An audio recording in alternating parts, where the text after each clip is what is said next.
ارک وای نږدې ورځو کې د لوړې مراسم ترسره کیږي دا چې څنګه راځي دغه ویډیو راسره تر پای وګورئ تر څو له حقیقتونو خبر شئ په سلامونو مه هرکلی کوم دوستانو خدای دې وکړي چې جوړ او روغ اوسئ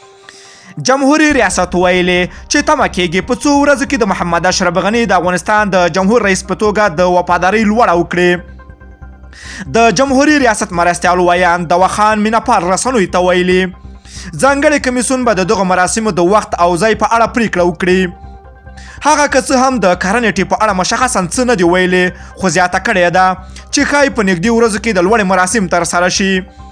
مینهپال زیاتوي د لوړې د مراسمو د نیټې په اړه به د کمیسیون خپله رسمي اعلان وکړي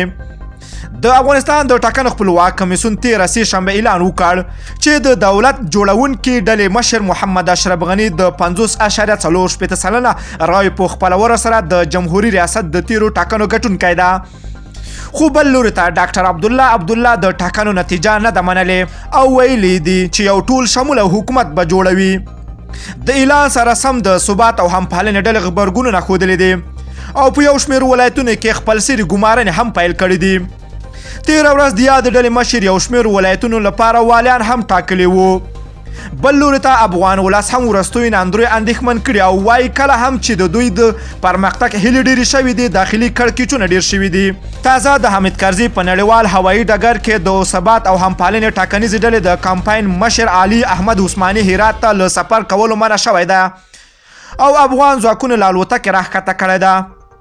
د سرچینو پر وینا د ثبات او همپالنې د ټاکنیز ټیم مشر او د اوبو او د بریښنا پخوانی وزیر علي احمد عثماني ته د اجازه نه ده ورکړل شوې چې هرات ولایت ته سفر وکړي د ثبات او همپالنې ټاکنیز ټیم رئیس ادعا کوي او وایي نن سهار چې ټاکل شوی وه هغه هرات ولایت ته سفر وکړي خو څو شېبې په الوتکې کې له ناستې وروسته ورته وویل شول چې له الوتکې ښکته شي نوموړی وایي چې له مقاومت او له الوتکې له نه ښکته کېدو وروسته امنیتي زواکونو الوتنې ته د هرات په لور د الوتنې اجازه ورنه کړه په رسمي ډول تر اوسه په دې اړه امنیتي ځواکونه څه نه دي ویلي دوستانو خواږه نظرونه مو راسره په ویډیو کې غواړم که ویډیو مو خوښه شوي نو حتما لایک او شیر یې کړئ